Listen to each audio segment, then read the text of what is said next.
Wow, let's give them a wonderful hand.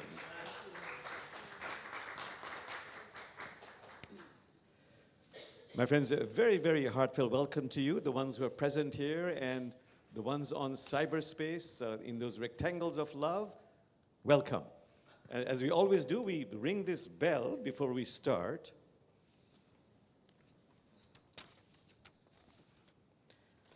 Can you bang the handle on them?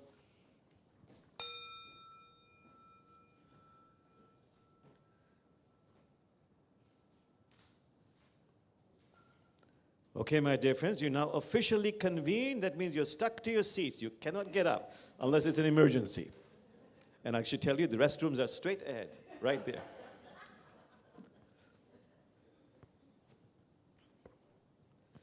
So, my dear friends, we have this wonderful tradition. We honor our ancestors, the first peoples, divine feminine. So let's invite our ancestors. Brother George.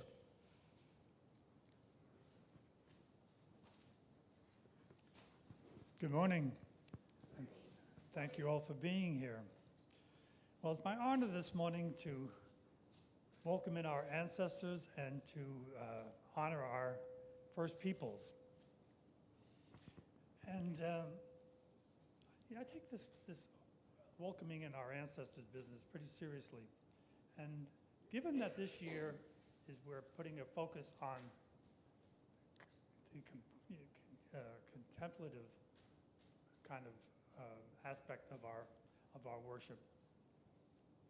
I thought this morning, if you would, as we welcome in our ancestors, is to just close our eyes for a few minutes and select someone in our lives, in our past, some ancestor that you would like to have join us this morning, to share this experience with us, to be supportive of you, and just try to see them clearly in your consciousness, in your awareness. Try to touch them if you can.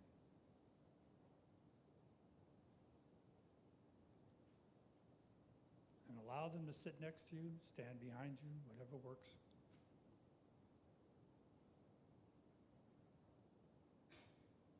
But try to make their presence palpable. Try to make it clear to you.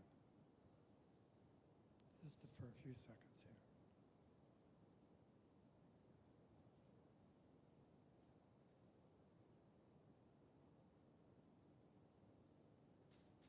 Thank you. And I have this reading that I'd like to share this morning that I don't think can capture any better both a welcoming of our ancestors and an honoring of our first peoples. And this reading from Black Elk Speaks. And especially when they talk about those native peoples who have shared their vision with us, their understanding and their introspection. And Black Elk says this to us. And this is an experience he had, kind of a vision experience that he had. I was standing on the highest mountain of them all, and round beneath me was the whole hoop of the world. And while I stood there, I saw more than I can tell. And I understood more than I saw, for I was seeing in a sacred manner. I was seeing in a sacred manner the shapes of all things in the spirit, and the shape of all things as they must live together like one being. And I saw that the sacred hoop of my people was one of many hoops that made one circle, wide as daylight and as starlight. And in the center grew one mighty flowering tree to shelter all children of one mother and one father. And I saw that it was holy. Thank you.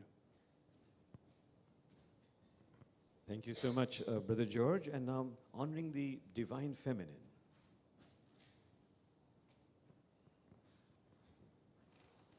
Good morning. on this Father's Day. It's great to see all these men here who may be fathers, or at least we all have a father, so we honor them today. And I'm grateful for that uplifting music this morning. My goodness, I feel like I need to dance or something. You've done a wonderful job. Thank you so much.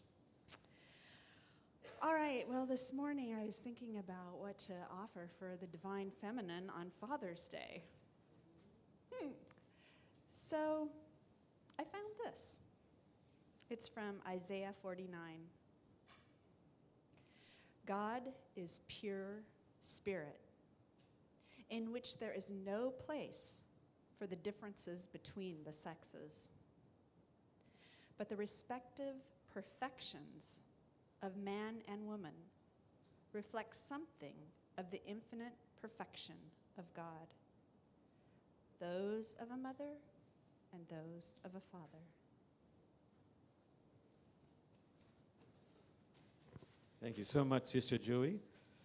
So on the program, it says music, Phil and Birgit. You feel like doing another one? We'd be honored and delighted. You've done many, but if you want to. Yeah. Oh, we are honored. Thank you.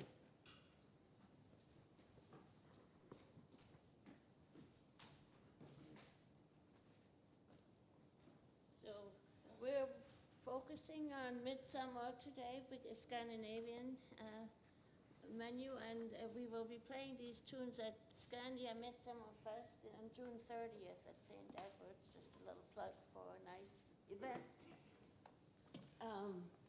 From 11 to 6 at St. Edward's State Park in Kenmore. See me afterwards. This is a Scottish.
Birgit and Phil, as always, heartfelt gratitude. Thank you. Thank you.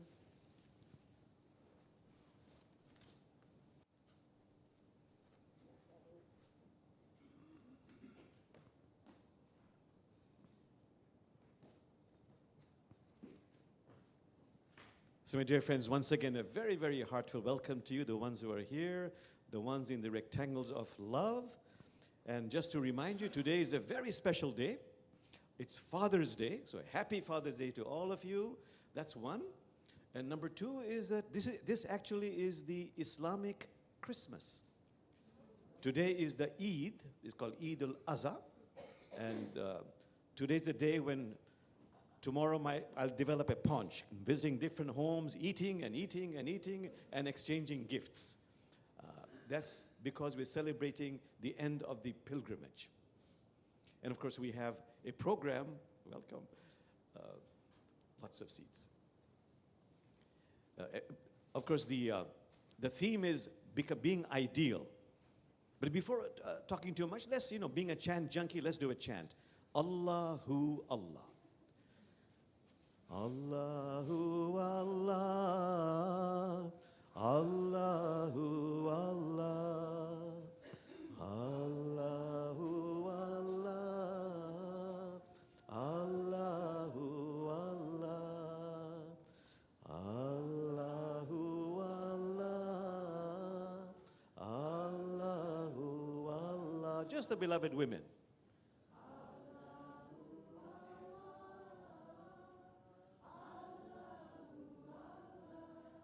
Beloved men.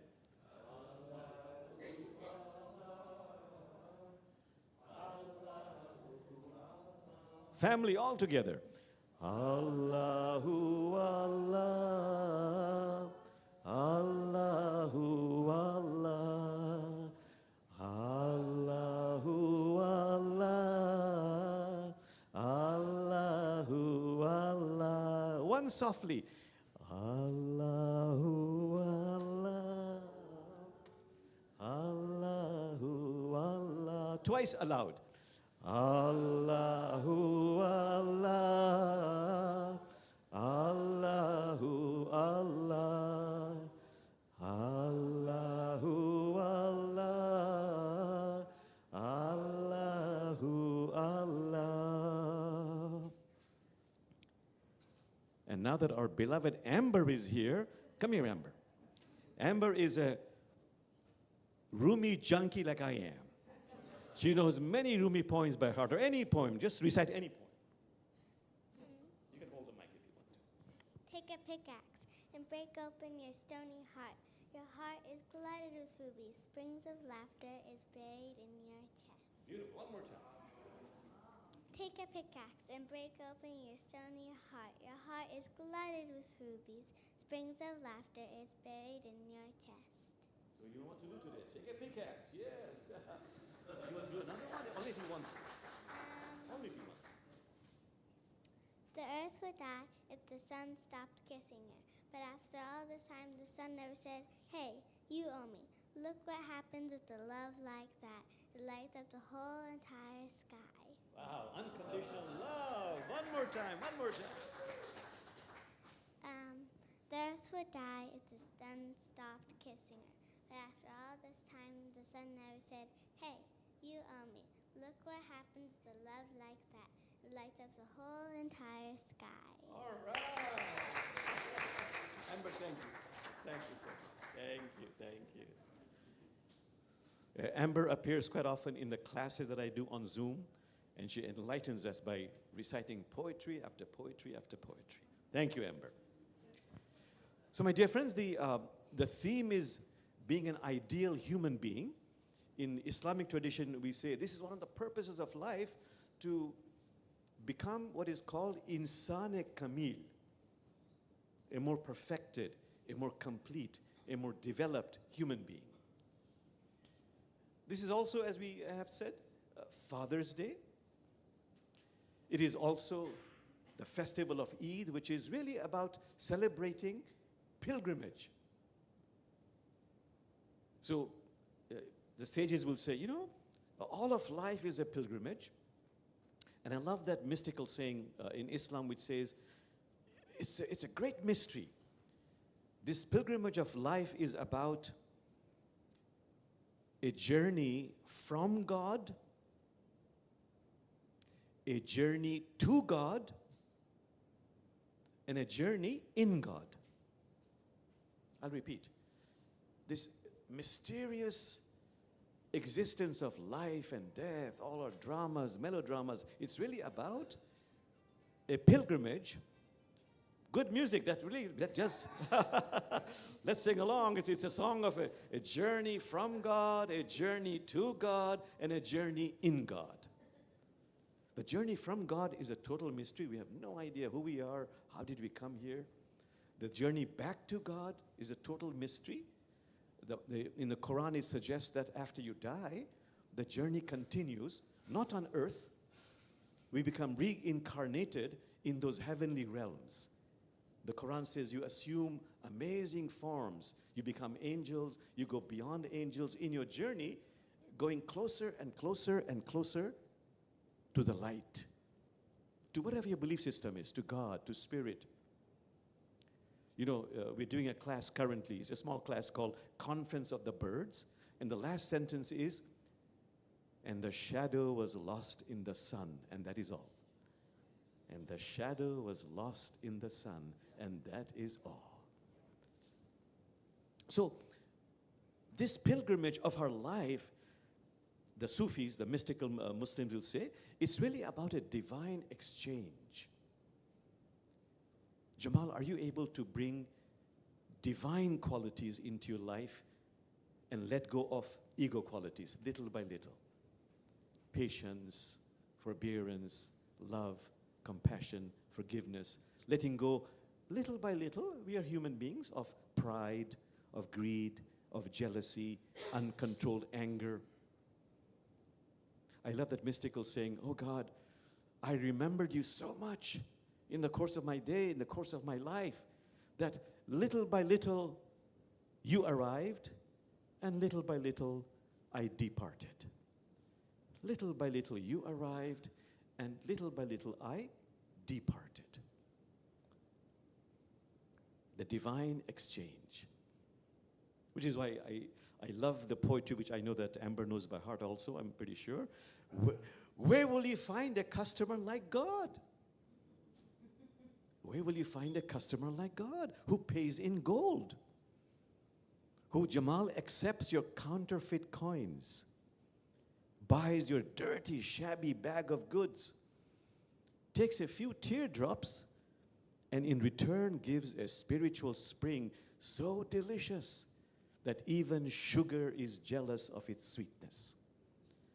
For God's sake, continues Rumi, sell and buy at once. Where will you find a market like this? For one little rose, the entire rose garden. For one weak breath, the divine breath. Come on, Jamal. For God's sake, sell and buy at once. I love poetry. I love metaphors. I love teaching stories because that sort of embodies, encompasses all the prose and preachings. So this mysterious pilgrimage of life, if I have to summarize it, the first insight that comes to me is this wonderful revelation by the Prophet Muhammad, revelation by God to the Prophet Muhammad in a dream, where God says, spread this message. God says, beloved one, I was a secret treasure, and I longed to be known. I was a secret treasure, and I longed to be known, and I longed to be known, and so I created you and the worlds, visible and invisible. So just be with that. How does that, as a mystic say, splash in your heart? God says, I was a secret treasure, and I long to be known, and so I created you and the worlds, visible and invisible.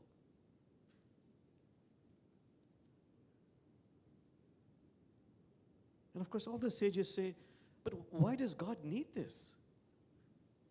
God could have sent full-blown prophets or prophetesses on earth in 1 nanosecond. Please come, there's space right here. God could have sent full-blown prophets and prophetesses in 1 instant second.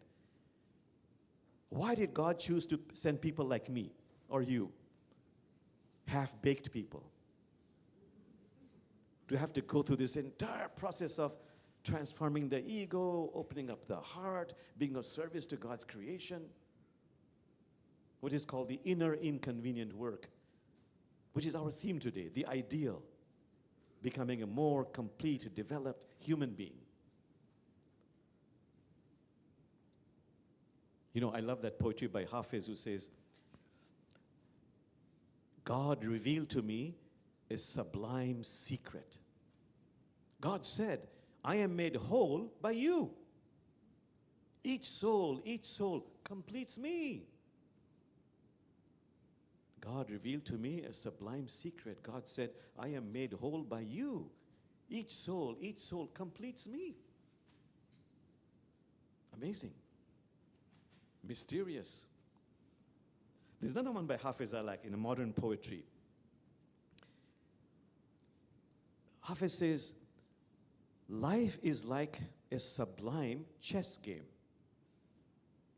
Life is like a sublime chess game, and the enlightened person, no, I think it goes, life is like a sublime chess game, and God has made just now such a fantastic move.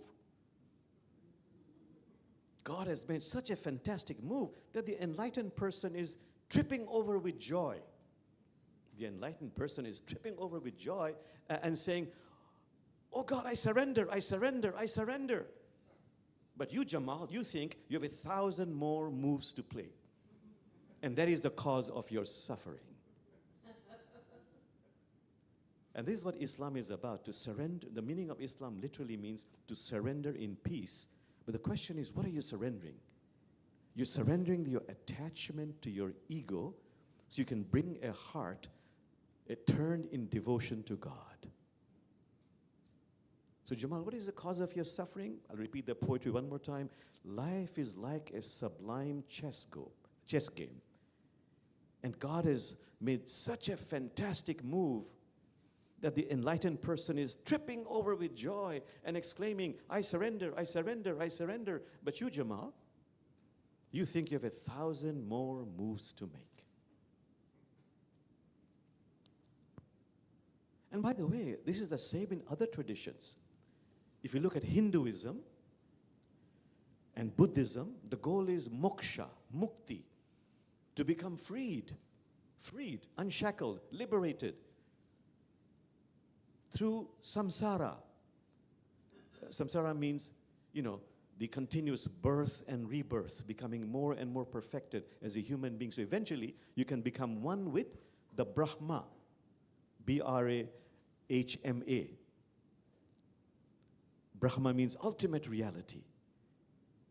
And the goal is to become one with the ultimate reality. And the journey is, the pilgrimage is, practice yoga. Anybody know what yoga means literally? Literally? Oh, were you raising your hand? Yeah, sure, that's one, but yeah. Stretching the mind and the heart, and the idea, and if you stretch your mind and heart and, To be at one with. stretching everything, as my wonderful colleague here says, so that you achieve union. So yoga literally means union. Union with self, through physically, emotionally, mentally, spiritually, union with others, union with life, union with Brahma. And if you study Hinduism, they are very liberal, very broad-minded in the sense that depending on your personality, your preferences, you can choose many paths, but there are 4 main paths. I might be saying, I am more of an intellectual. I like to think things through.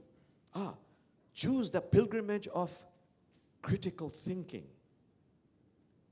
in your life to achieve liberation, to become a more perfected human being. In Islam, they would say, please move from a knowledge of the tongue to a knowledge of the heart. That's like Jnana Yoga. I might say, I don't like this intellectual stuff. I'm more of a devoted person. I like devotion, sincerity of being dedicated. In Hinduism, they say, good. Then if I remember, the words are, keep the name of your Lord spinning in the midst of all your activities.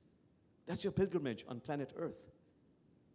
Keep the name of your Lord spinning in the midst of all your activities. When a Bedouin asked the Prophet Muhammad for advice, some spiritual practice, Prophet Muhammad said, keep your tongue forever moistened with the name of Allah. Keep your tongue forever moistened with the name of Allah. So it could be through devotion, that pilgrimage. The third one is karma yoga.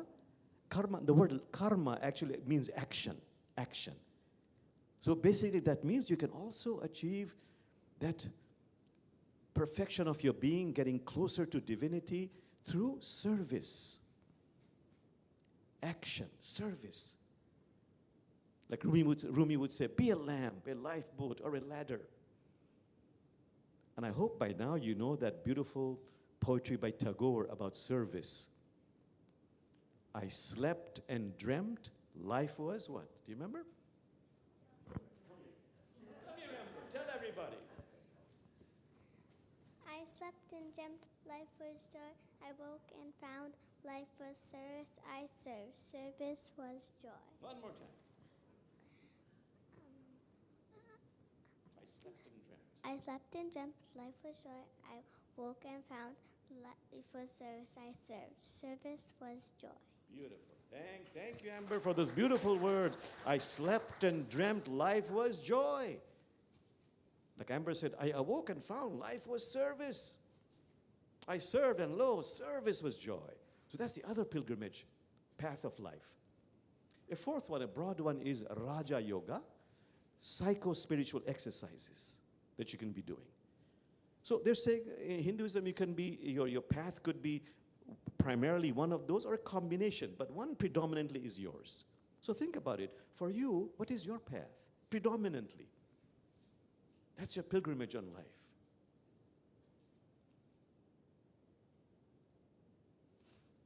What works for you most of all?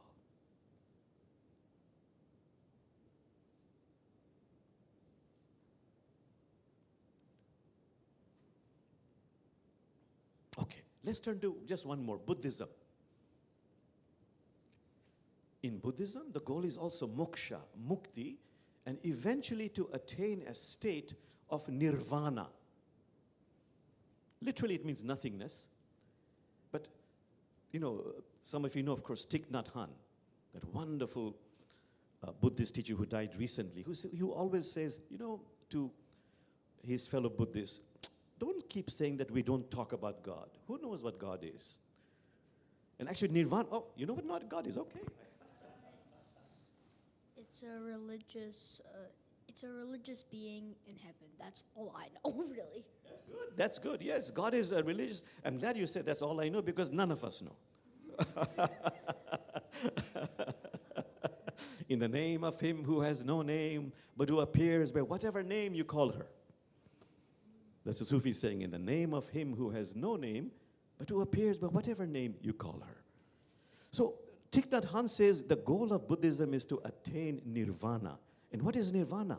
He describes it. He says, that's what Buddhists say. Nirvana is unborn, unmitigated, uncompounded, will never die, is eternal, and filled with eternal joy. Think about it. Nirvana, to attain nirvana through samsara, series of births and rebirths to become more perfect, more complete, more developed as a human being, when you attain nirvana, it's a state where it's unborn, that state. Unmitigated, uncompounded, eternal, and filled with eternal joy. So what Thich Nhat Hanh is saying, that's really God. That's really divinity. And how do you attain that state? What is the pilgrimage? If you study Buddhism, Four Noble Truths, you understand Four Noble Truths, and you follow the Eightfold Path. Let me just mention one, because that's the first noble truth. There is dukkha. There is suffering in life. Let's accept it. There is joy, but also suffering. It's a world of opposites. And the cause of suffering? That's noble truth number 2, very important. The cause of suffering in my life, your life, is my attachment to my desires of the created world. It's okay to be attached, but to be overly attached, thinking they will never change. Like the Quran says, everything which, this is a Quranic verse, everything which dwells upon the earth and the heavens, is perishing. Everything which dwells upon the earth is perishing, save the face of your sustainer. Majestic, splendid. So everything of the created world is perishing. So if I'm too attached to my desire, could be money, could be titles, could be power, it's bound to change. It's a world of opposites. It'll go up and down. When it goes up and down, Brother Jamal, you suffer. So I love that verse from the Dhammapada, Buddhist sayings. Jamal, your life is like a hunted hare or a rabbit. running from life to life. The pursuer of desire pursued. I love that sentence. The pursuer of desire pursued. Running from life to life, harried, anxious, disappointed. Like a hunted rabbit, you run, Jamal, from life to life to life. The pursuer of desire pursued. Okay, so from a practical perspective, what is it we learn from all of this? One is, let me quote a hadith. Hadith means saying of the Prophet Muhammad, who said, every minute, every hour, every day, every week, every month, Jamal, because you have free choice, you're making choices at every single moment of your life.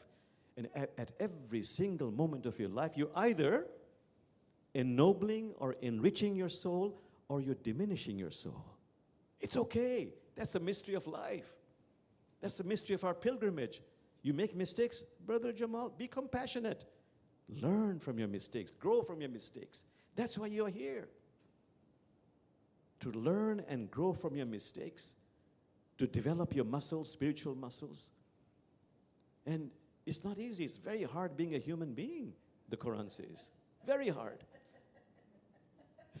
Because we have choices at every single moment to play music or not make music in our life.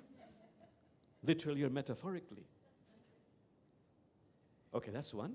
And the second one is, but practical perspective, be conscious of time. Be conscious of time. It moves much faster than we think. I love that verse from Rumi who says, travelers, it is late. Travelers, it is late. Life's sun is going to set. Travelers, it is late. Life's sun is going to set. In the brief moments that you have, please spare no effort of your wings. Which is why Prophet Muhammad said before he died, he said, it is better to blush in this world than in the next world. It is better to blush in this world than the next world. And a wonderful mystic Kabir, who was both a Muslim and a Hindu from India, he says, don't think that you don't have to do this inner inconvenient work of becoming a more perfected human being. You have to do it. If you think, no, I'm going to die anyhow. So Kabir says, do you think, how does he put it? He says, if you don't break your ropes on earth while you're alive, do you think ghosts will do it for you in the next world? You'll have to do it. Whatever your belief system is. The whole goal is to become more and more ideal, more and more perfected, so we become one with divinity. And what does that mean? I have no idea. That's why I love the verse of Rumi, sell your cleverness and buy bewilderment. Sell your cleverness and buy bewilderment. Okay, my friends, then, so just be with that for a few moments. Just ask yourself, what splashes in my heart? What perfumes my heart? What resonates for me in this pilgrimage of becoming a more perfected, developed human being? Be gentle with yourself. This is the main message of mystics. Be compassionate. It's okay. You make mistakes, learn from it, grow from it, but continue. So I love that mystical American saying, keep on trucking, keep on trucking.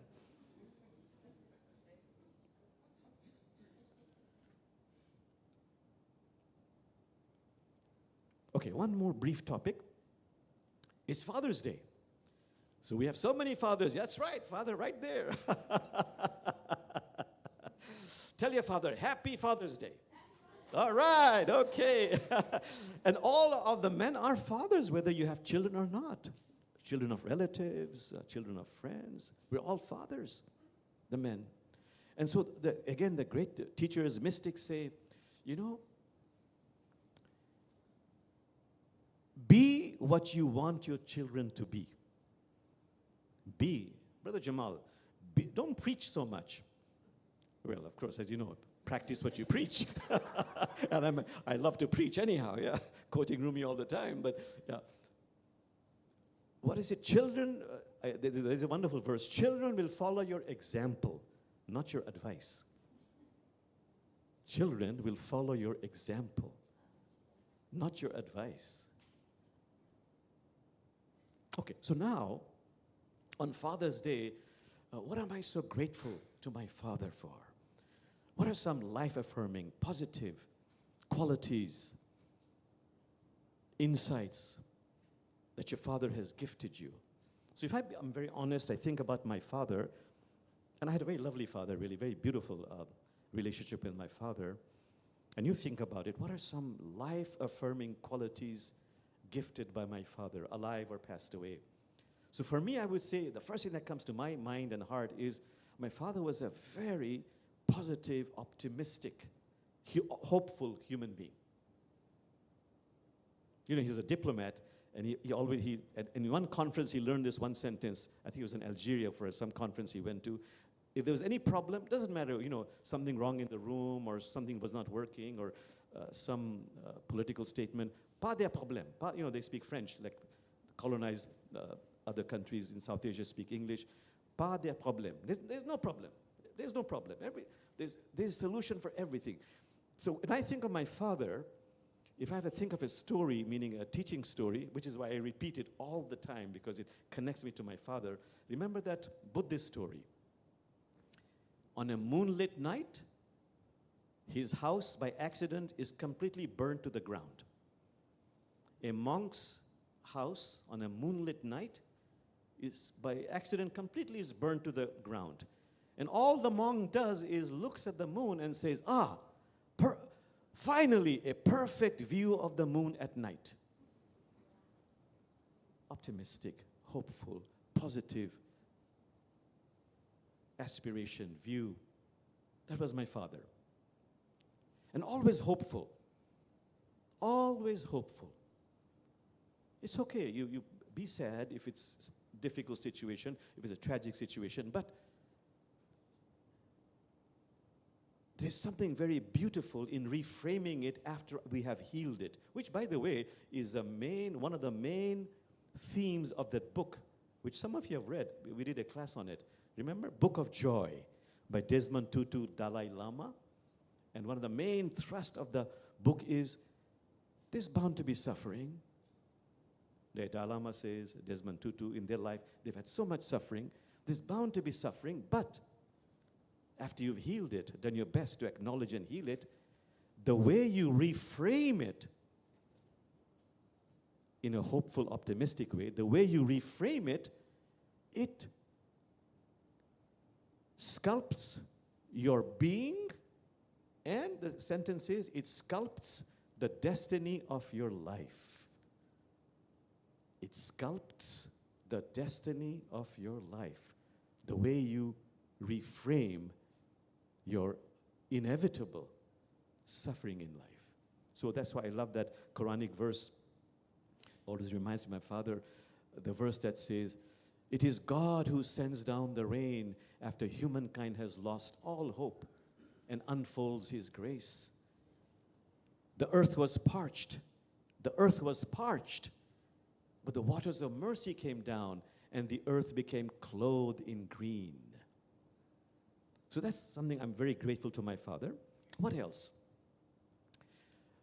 You know, my father's father was a great healer, and my father had wonderful healing abilities. I never got that, but I got one insight from my father about the power of prayers for healing. The power of prayers. And I learned from my father, which I repeat all the time, when you praise God in your prayers and thank God, God doesn't become holy, sacred. We become holy and sacred. That was one. The other one was, when you make supplications, do it with some fervor, some passion, not just in a ritualistic way. If you're praying, if you have a supplication, like I love that word verse by Rumi, oh God, I shall cry to thee and cry to thee and cry to thee until the milk of thy loving kindness boils over. That's why the two terms I always remember from my father, do it with increased necessity. Increased necessity. And I love the metaphor by Rumi who says, have you not noticed that only when a child is born, have you not noticed that only when a child is born does the mother's chest become filled with milk? Only at that time does it become filled with milk because there's an increased necessity.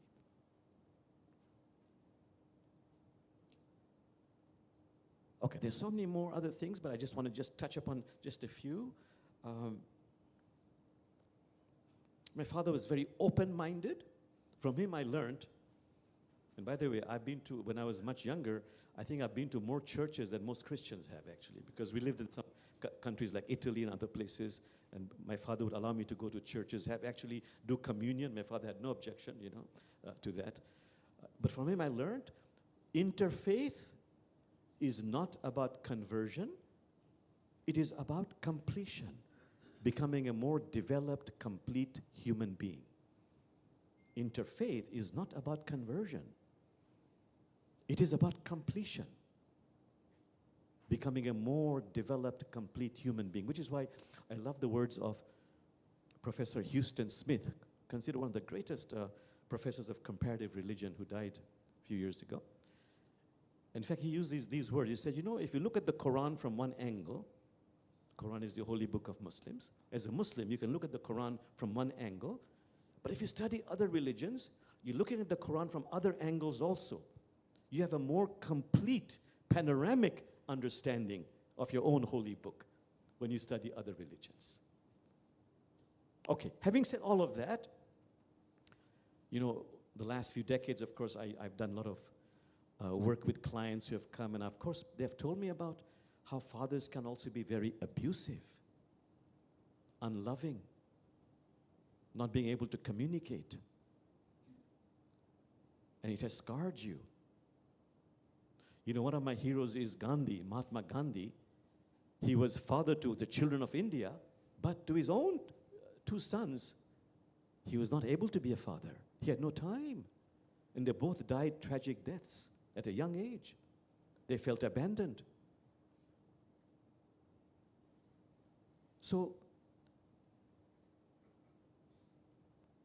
think about your life, your relationship with your father. If it has been difficult, it's important to acknowledge it. It's critical to heal it. It's critical to transform it. And in the things I've heard from clients, I've learned so much. Good Lord, parents, father and mother, have such a deep impact on the children. So if I think about my father, he's a human being. Of course, he had faults. But because I admired him so much, my siblings also admired him so much that, it's lost in that admiration. But if I think very deeply, I remember once my father, in a sort of an irritated tone, he told me, son, beta Jamal, you're not practical. Just that one sentence. My son, you're not practical, with a tone of irritation. But that has impacted me till today. I am not practical. And if I do something, Jamal, you can't do it. You're not practical. But of course, I've compensated. I've learned the art of compensating. I have, family and friends who really helped me overcome my deficiencies. Sally Jo is one of my friends, associate minister, who has pity on Jamal. Do you know, it's interesting. I just thought about it, but I've been thinking about it. I'm dumbfounded. I went through undergraduate in America, graduate studies, always term papers we had to do, so many every quarter. I never once learned how to type. And just a few years ago, because I was writing books, finally I learned how to type. But I'm so shocked that I had such good friends who would volunteer and type all my term papers. I mean, hundreds of them by now, if I remember, Undergraduate, graduate, I was, wow. But what? Charge the $1 page that I used to charge my friends. So ask yourself, in your life, what are the blessings you got? Okay, but I'm talking about those abuses in life. So yes, so just be with that. What is some pain some sadness because of your relationship or lack of relationship with your father.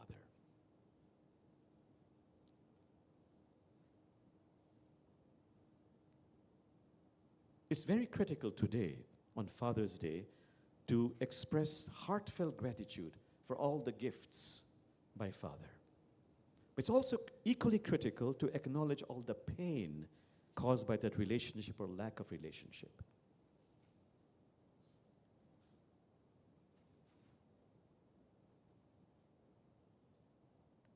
You know, if you read the Book of Joy, both Dalai Lama, Desmond Tutu say you must cultivate 4 qualities of the mind, 4 qualities of the heart to become a more complete, developed human being. And the first one in the quality of the heart is the capacity, the willingness to forgive. To develop the capacity and the willingness to forgive. But you see, here's a very important point we emphasize all the time. It's beautiful to forgive, but it's equally beautiful and equally important to acknowledge the pain caused by the perpetrator and heal that. Are you with me on that? That's critical. Otherwise, if I don't heal that pain, I am, like the Buddha says, whitewashing a burning house. I am whitewashing a burning house. Okay, so today let's do a meditation, a Father's Day meditation, where you express your gratitude to your Father for all the gifts He has sacrificed for you, passed on to you, and also for any pain He has caused you. And you forgive God, but forgive God, forgive your Father by honestly, truthfully expressing that pain, and here's also another important point, how that pain has in your life impacted you. How has it affected you? How has it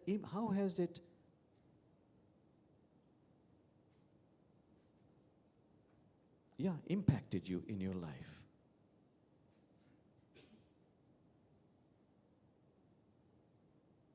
And you want to heal that.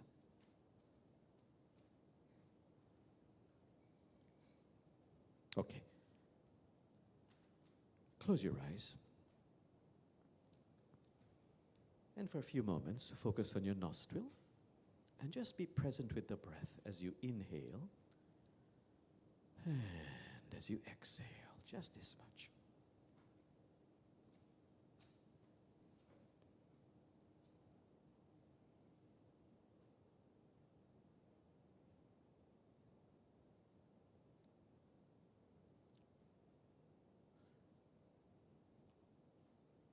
If your attention strays, absolutely all right, lovingly, compassionately, bring it back to your nostril and just gently be mindful of the breath.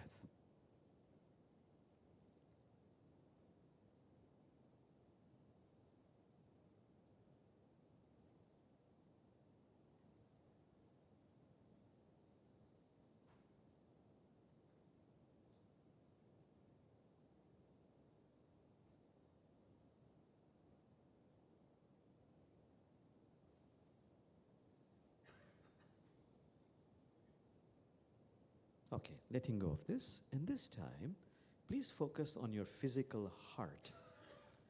I'm going to count from 10 to 1. At the count of 1, find yourself ushered into what is called sacred sanctuary. This is a place in your imagination, indoors or outdoors. It's a place that is absolutely safe, astonishingly beautiful, filled with love and healing, and it's a place of infinite possibilities. You can summon anybody, you can fly here if you want to. That's your sacred sanctuary.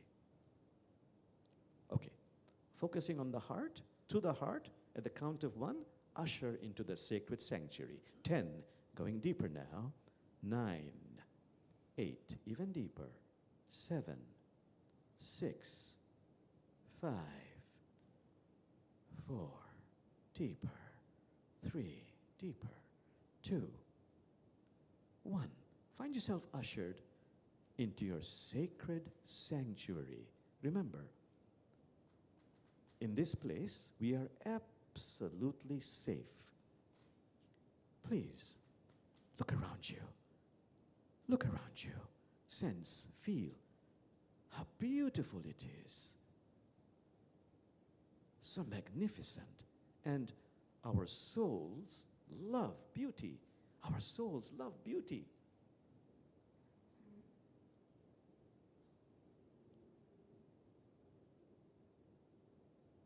This is a place filled with love, unconditional love. In this place, there is no judgment, only compassion. In this place, there is no judgment. It's a place of healing, of love. Please be there. And just for a few moments, go and touch something and feel its texture. Just explore the place, go and touch something and feel its texture.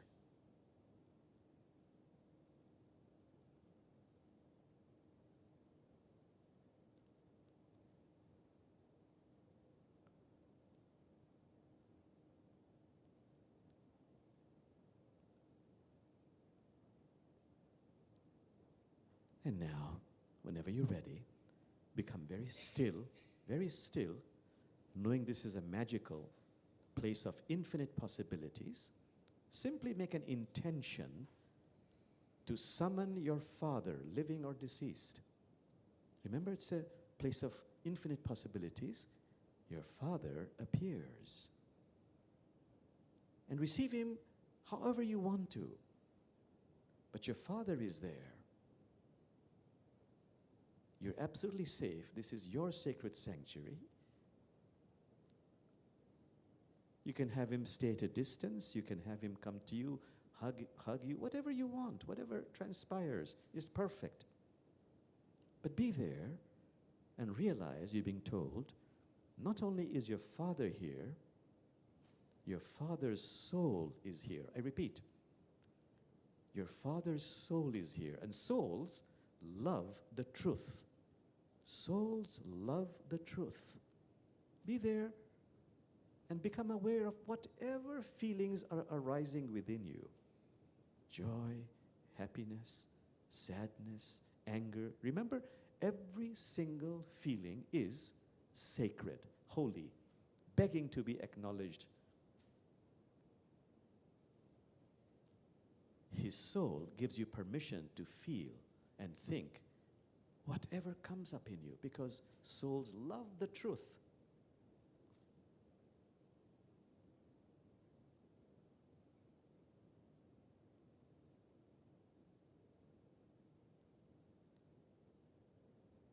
It can be love, joy. It can be hate, anger, bitterness. They're all sacred. Because souls love the truth, if you give yourself permission to feel it, not only is this healing for you, it's healing for your Father. Because souls love the truth.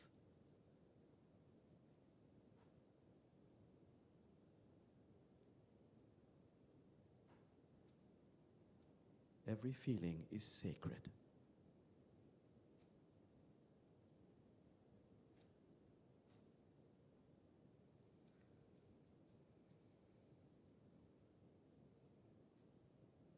Take your time, but when you're ready, His soul implores you, begs you, please, in the presence of your Father's soul, in the presence of your Father, in the presence of the universe, or whatever else you believe in, express silently in words, holding nothing back, little by little, expressing whatever is the truth, whatever your being needs to express.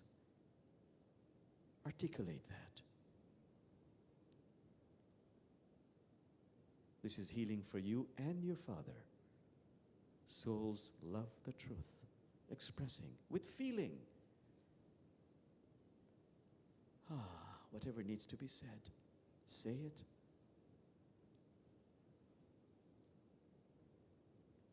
are safe. You're protected.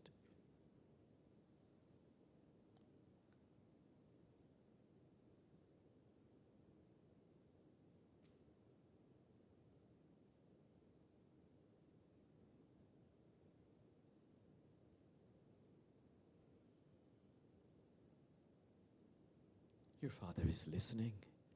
The universe is listening. And because it is the truth of what you're feeling, it is beautiful. It is healing. It is empowering. It doesn't matter what you say.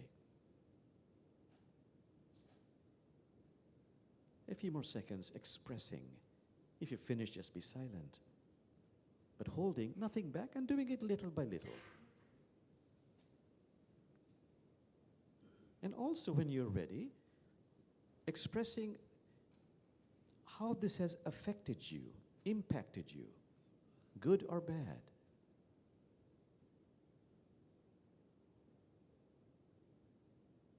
How has this impacted you, influenced you? Caused you joy or sorrow? Articulate that, please.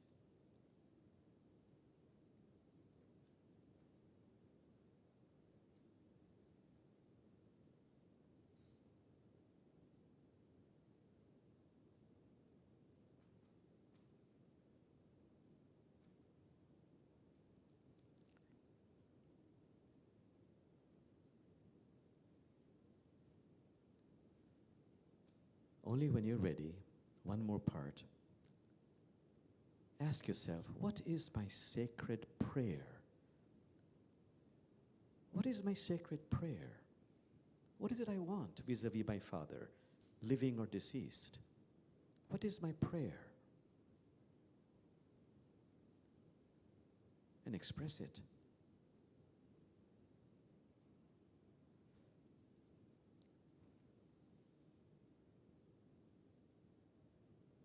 Your Father's soul is listening. The universe is listening.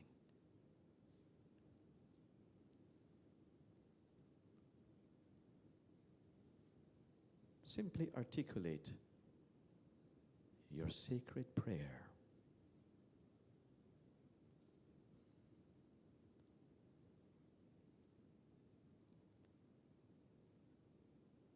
And now, there's one more part to play here. Look at your Father. Really, with the fullness of your sight and your senses, experience your Father there and become aware that He has been a part of your life. You don't have to accept it if you don't want to, but to acknowledge that from your heart that He has been a part of your life. It's part of a larger, more mysterious story. He has been your Father in this lifetime. To acknowledge it from the heart.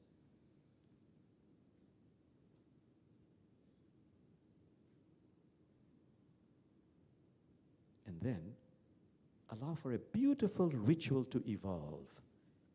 It could be a ritual of cutting cords if there's something which needs to be let go of release, knowing that whatever you release, releases you. For example, you might see some cords that tie you to Father that are unhealthy.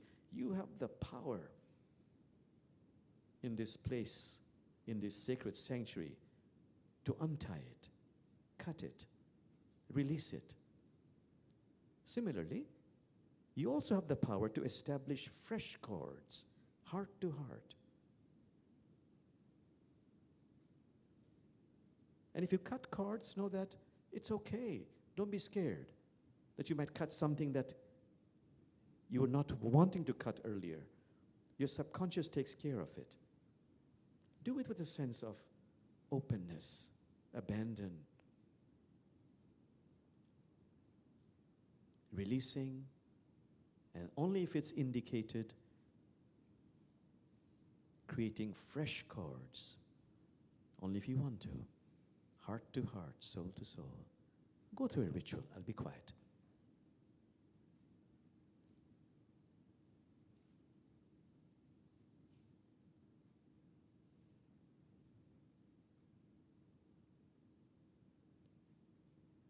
a ritual of release, a ritual of healing.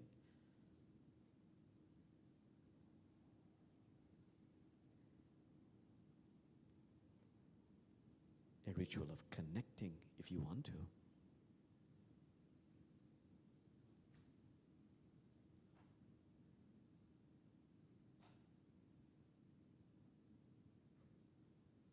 Whatever you do is perfect.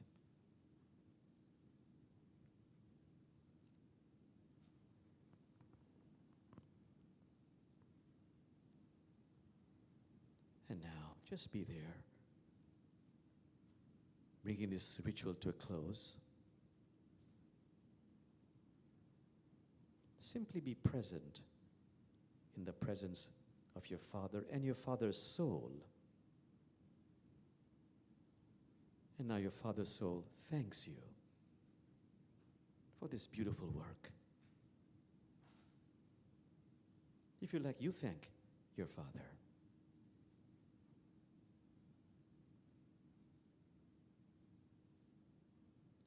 And your Father's soul asks permission for you to release your Father, so that your Father fades away gently, receding into the embrace of Spirit.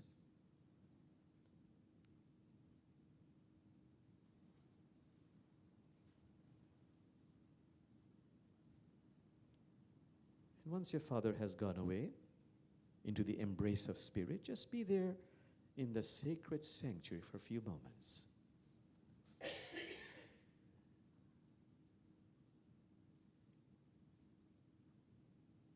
Allowing yourself to be infused with the divine healing vibrations of this sacred sanctuary.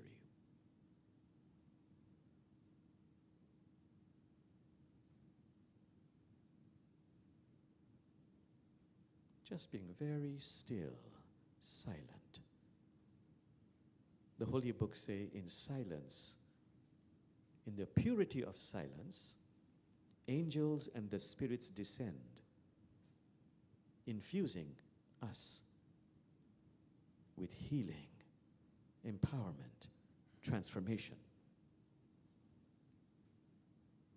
Becoming very still.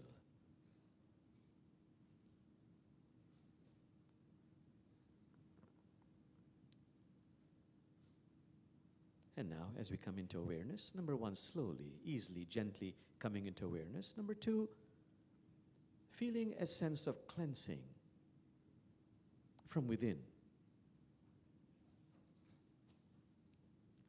Number three, feeling grateful for the work you are doing and have done.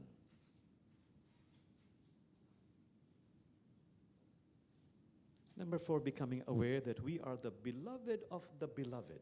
All is perfectly well. And number five, as you open your eyes, let's all together sing Bismillahir-Rahmanir-Rahim, infusing ourselves with divine, infinite compassion. Bismillahir-Rahmanir-Rahim. Bismillahir-Rahmanir-Rahim. La ilaha illallahu. La ilaha illallah. One more time. Bismillahir-Rahmanir-Rahim. Bismillahir-Rahmanir-Rahim. La ilaha illallah. La ilaha illallah. Here it says one more music. Are you up to it? Maybe as she's playing the music, we can pass the offertory.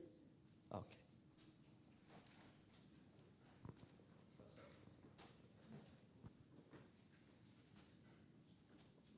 My dear friends, we are deeply, deeply grateful for any offer you can give us. Whatever you contribute, we pray humbly and sincerely that whatever you give us is returned to you manyfold. It can be money, it can be your goodwill, it can be your prayers, whatever you choose. This is a midsummer waltz, done around the maypole. And the other countries in Europe have a similar tradition with ribbons around the maypole, so visualize dances around the maypole.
Okay, let's go like this again. Thanking Birgit and Phil. Sergio, you want to say a few words about how they can contribute on the internet? Yes, thank you so much. And those of you who are online, don't forget you can go to our website, www.interfaithcommunitysanctuary.org, and there's a donate button right on the homepage when you get there, and that will take you right to the place where you can donate online if you are actually, if you would like to do that. And we thank you. Again, this is a very important part of our ability to pay for the beautiful upkeep of this historic building. Thank you. Did you want me to go into announcements? Oh. Yeah. So, Sally Ju is an interfaith person, but she loves studying holy books. And she has also mastered the Quran, surprisingly. Your father was Jewish, mother was Orthodox Christian, and you are interfaith, spiritual but not religious. Okay, so you want to, whatever quote you want to.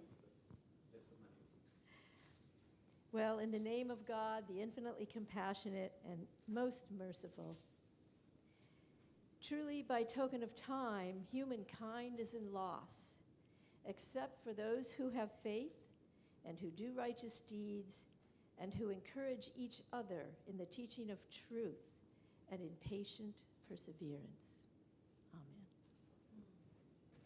Amen. And yes, we want to talk about all the beautiful opportunities we have to gather together in community. And as you see here today, we have a wonderful crowd for Sunday services. And we have a Sunday service every Sunday at 10 a.m. Next Sunday, George Ramirez will be offering the fourth Sunday worship, where he will talk about our monthly discernment, the topic of the ideal, and in our Making a Home for the Mystic Heart, which is our annual discernment for the year, and our monthly topic is the ideal, and he will be leading us in contemplative practices next Sunday. And then we have a fifth Sunday this month, so Jamal and I will be sharing that worship service, and we will have time for dialogue, small group dialogue, as we try to integrate everything we've been talking about, learning about so far this year with our spiritual message and our spiritual discernment. So you're always welcome to Sunday service, 10 a.m. every Sunday. And then, of course, we have classes throughout the week, as you know, and we have meditation groups, we have study groups, we have study groups in the Masnawi by Rumi, and we have the Eckhart group, Meister Eckhart group. Once a month, we have the Medicine Circle with the Sisiwis Native American Medicine Circle. And there are many different days of the week and evenings and times when these meet. You can find them on the internet, on our website, where we have the upcoming gatherings. And we have special events. And we have a new yoga class starting on the first Sunday evening of July, right? That is July, 4th? 7th? July 7th at 7 o'clock here in the sanctuary. Julie Randazzo will be beginning a yoga class that will meet once a week, right? Every week, every Sunday evening, it's 6 to 8. That's right. Sorry, this is a new event, so I'm getting used to the details. Thank you so much. And you could, Julie, raise your hand. You can talk to Julie afterward when we go down for coffee and snacks if you would like to know more about that. And also, we have a wonderful event coming up next Sunday, June 23rd at 2 p.m. That'll be in the afternoon. It's not here at this sanctuary, but it's at the St. Joseph Parish, which is a church and a group, one of the many groups that are getting together to do the 22nd Annual Multi-Faith Community Summit. And this will be a gathering where we will meet in small groups, and this is being co-created by a number of groups, not only ourselves, but the Northwest Interfaith, the St. Nirankari Mission, St. Joseph's Parish, the Call of Compassion Northwest, and Charter for Compassion have gotten together to allow us to come together and talk about and collaborate and explore, engage with our diverse and trusted community gathering to uncover, just to hear from every voice, every story, and to share and practice deep listening so we can hopefully heal any kind of polarization or negativity that you may be feeling that's kind of in the atmosphere a lot these days. We're trying to make positive steps to heal that and be part of actionable solutions, which will help us feel empowered and hopeful. Yeah.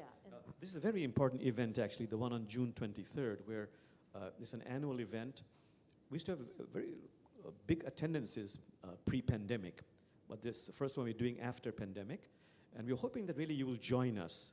And it's based on the insight that if you really want to overcome polarization, that chasm that exists, we've got to listen to one another, and we've got to connect on a human level and get to know the other.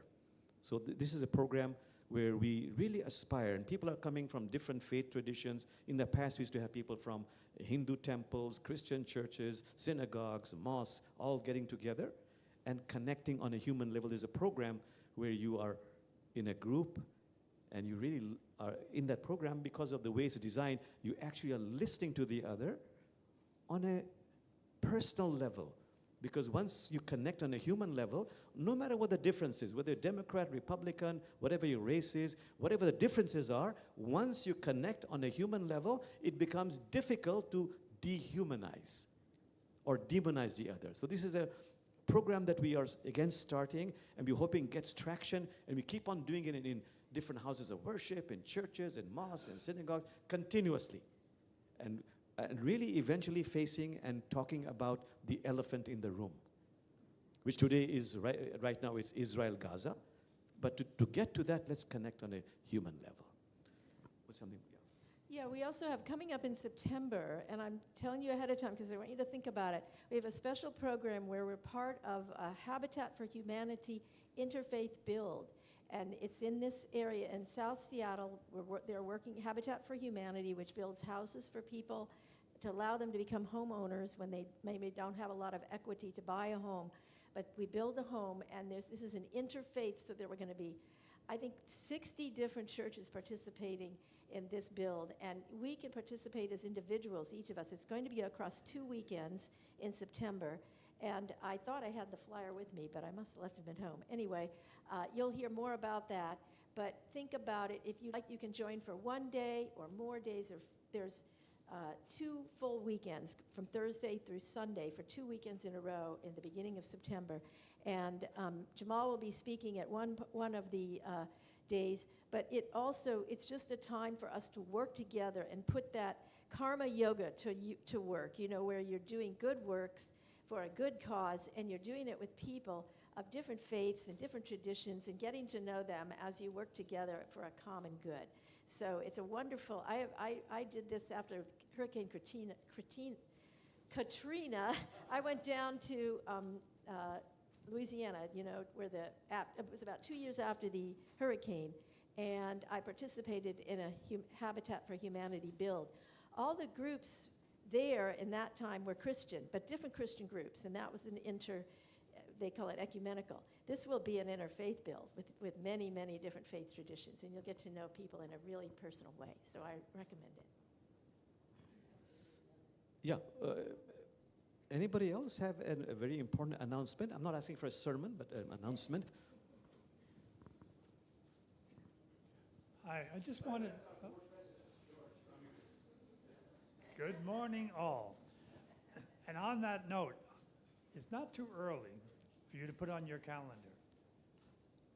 On July 7th, we're having our guiding council meeting.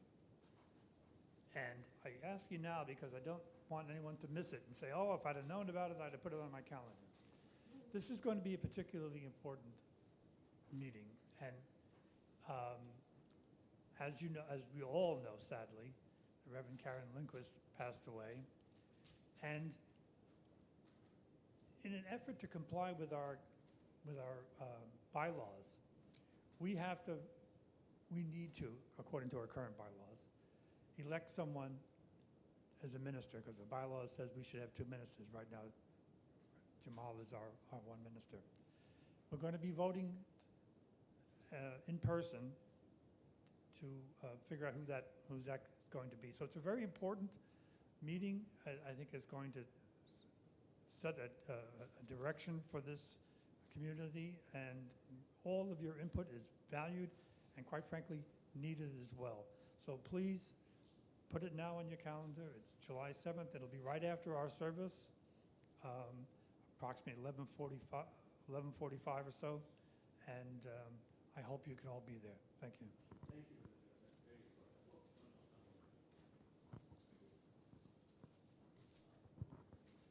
We're having a labyrinth walk with Gathering Ground down at Richmond Beach, excuse me, on the summer solstice, June 20th from 7 to 9.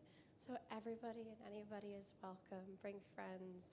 We'll have like labyrinths on the beach and just to walk around and just some fun community stuff. So yeah.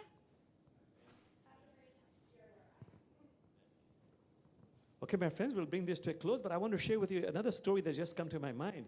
There's a real story of a very well-known Sufi Islamic mystical master named Hassan of Basra. And he was one evening when it was dark, in those days no electricity, just coming to give a beautiful sermon, and there were all these hundreds of people with candles, and he was wondering, how shall I start my sermon? And he saw a little child, I think your age, and also Amber, your age, and he said, little child, come here. This flame that you see, the flame of the candle, where does it come from? Where does this flame come from? And the child looks at the flame, looks at the Sufi master, and goes, and he says, you tell me, where did it go? The point being, the Sufi masters say, there's so much we can learn from children. They're our teachers. So come here, you young man. What is your name? Tell us your name. Arav. How do you spell it? Arav. Arav. And Amber. Come here, Amber. Okay. Oh, you know her. Oh, wonderful. What? Wow, okay. So they are teaching us the best way to overcome all these chasms. Get to know the other. Be playful, laugh, and be friends with one another. Okay. So I wanted to bring them both here together, and I want you to send your prayers to these wonderful children who are here. And anything you want to say about children, feel free. But first of all, send them light and love. We are so grateful they are here because they can teach us so much. Send them light and love. And anybody have a prayer or a song that you know, I'll pass the mic to you. Anything that comes to you spontaneously from your heart. Anybody want to say anything? Yes, Brother George has something to say. And also, It just occurred to me when Jamal was talking about our children, is that in Boys Town in Nebraska, there's Father Flanagan, and there's a saying below his statue, and it says, especially on Father's Day, I think this is particularly appropriate. It says, no man ever stands as tall as when he stoops to help a child. Say it again, say it again. No man ever stood as tall as when he stooped to help a child. Thank you so much. Anybody? Oh, Birgit wanted to say something. Just remember, we can learn from anybody. We can learn from children. We can learn from older folks. We can learn from, people. Keep an open mind and give people the benefit of the doubt. And children know a lot. If you let them talk, they'll tell us, but they know a lot. So just remember that. Thank you so much, Birgit. So let's do this prayer. May the which one should we do? Let's. Oh yeah. I'm so sorry. I just want you to know, you two, how much joy you bring me just by being here. Thank you. Anybody else?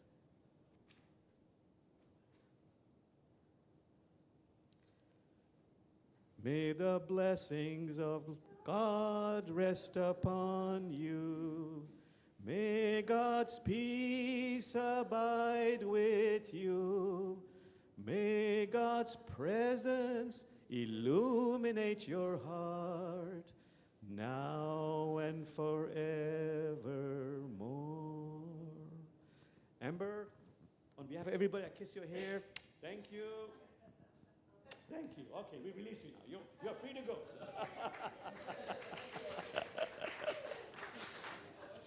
Okay, my friends, so we'll say goodbye to those rectangles of love. Your presence.